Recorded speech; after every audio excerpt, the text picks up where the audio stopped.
Welcome to NP education. आज हम बात करेंगे मध्य प्रदेश के प्रमुख नदियों की। तो सबसे पहले बात करते हैं नर्मदा की। नर्मदा नदी अनूपपुर ज़िले के अमरकंटक के मैकल श्रेणी से निकलती है और अरब सागर बंगाल की खाड़ी में मिलती है। इसकी लंबाई 1312 किलोमीटर और मध्य प्रदेश में इसकी लंबाई की बात करें तो 1077 किलोमीटर है। अन्य नाम रेवा, मेकलसुता, नमादोष, सोमोदेवी, शिवपुत्री इसके अन्य नाम हैं। फिर बात करें सहायक नदी की तो 41 इसकी सहायक नदियां हैं, जिनमें 22 नदियां बाएं से मिलती है और 19 नदियां दाएं से मिलती है, जिनमें प्रमुख वरना, हिरन, हथनी, ऊँटी, शेर, शक्कर, तवा, बंजर, दूधी इत्यादि हैं। फिर बात करें इसके बेसिन क्षेत्र की तो इसका कुल बेसिन क्षेत्र 93,180 वर्ग किलोमीटर है। 89.9% मध्य प्रदेश में, 6.5% गुजरात में और 2.7% महाराष्ट्र में है।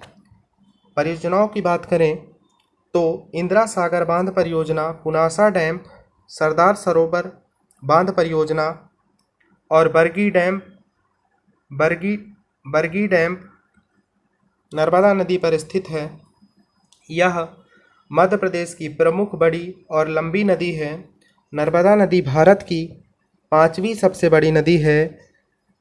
नर्मदा नदी को मध्य प्रदेश की लोक माता, जीवन रेखा कहते हैं। नर्मदा नदी को मध्य प्रदेश की अर्थव्यवस्था की मेरु रज्जु कहते हैं। यह नदी डेल्टा का निर्माण नहीं करती बल्कि एस्चुरी का निर्माण करती है। नर्मदा नियंत्रण प्राधिकरण का गठन 1980 में हुआ था। इसके अलावा दुग्धधारा, कपिलधारा, धुआंधार और सहस्त्रधारा जैसे जलप्रपात नर्मदा नदी पर स्थित हैं। बात करें चंबल नदी की।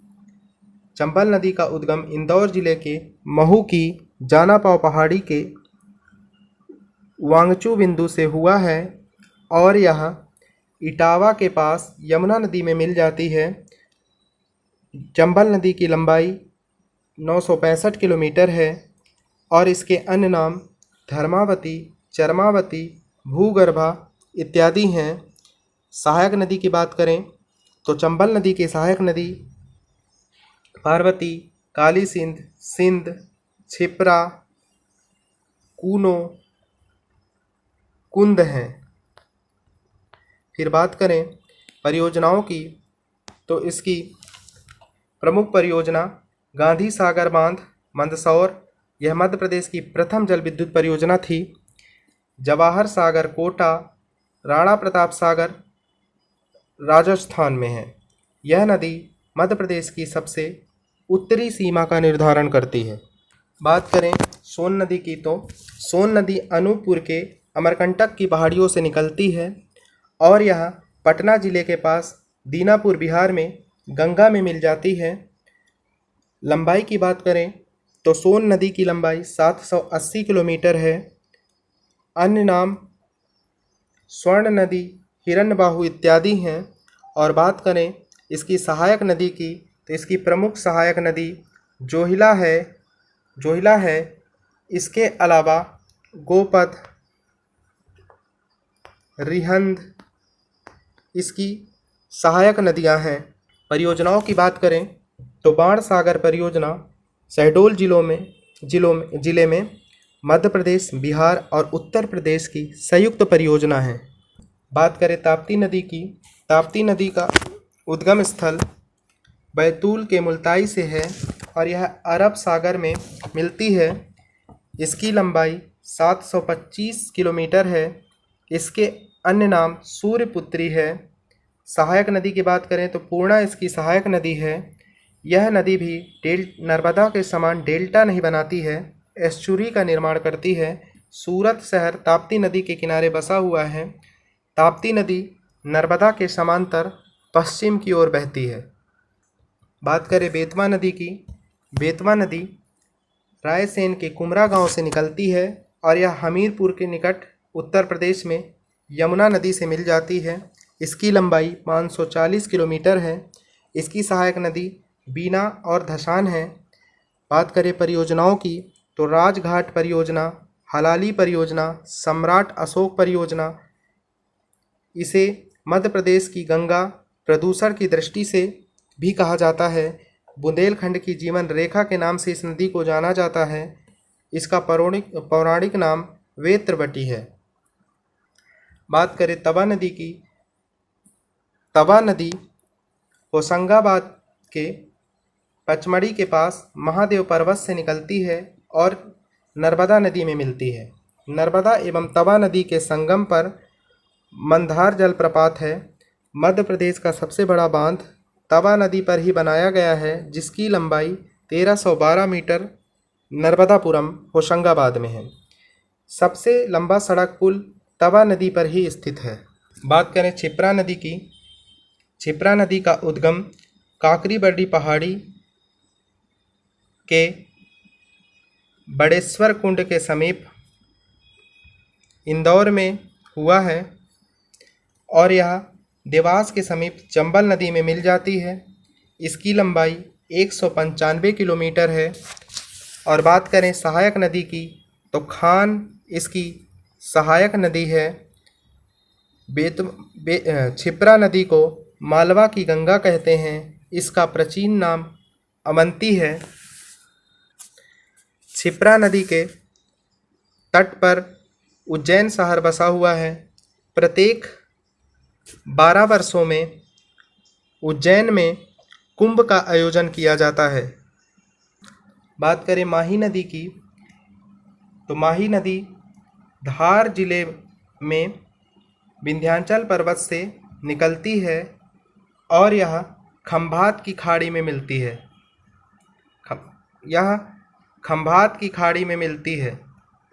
और बात करें तो माही नदी कर्क रेखा को 2 बार काटती है और माही नदी की लंबाई 472 किलोमीटर है। भारत की यह एकमात्र नदी है जो कर्क रेखा को 2 बार काटती है। इसके अलावा बात करें तो जमनालाल बजाज परियोजना माही नदी पर स्थित है। फिर बात करें काली सिंध नदी की। यह देवास के बगली गांव से निकलती है और चंबल में मिलती है। इसकी लंबाई 150 किलोमीटर है। बात करें सिंध नदी की। सिंध नदी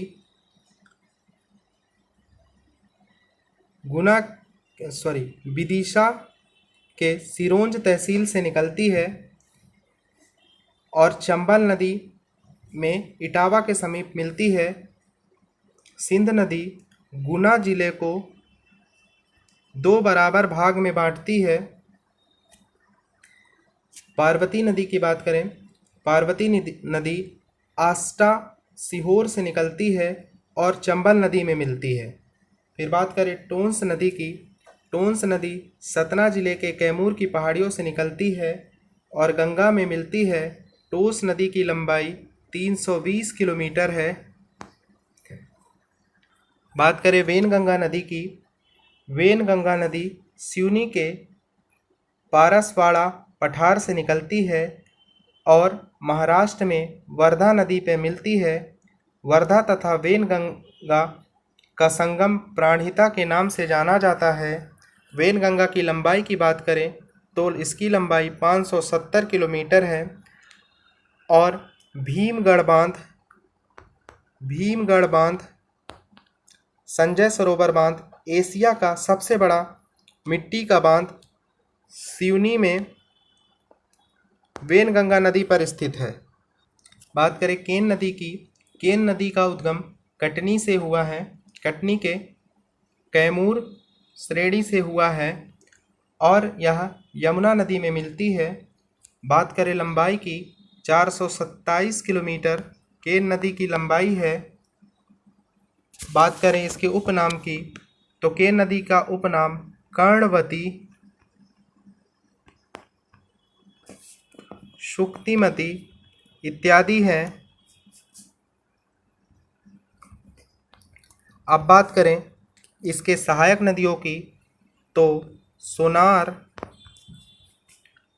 उर्मिल इसकी प्रमुख सहायक नदियां हैं। Thank you. अगर वीडियो पसंद आई हो तो प्लीज़ लाइक करिए, सब्सक्राइब करिए।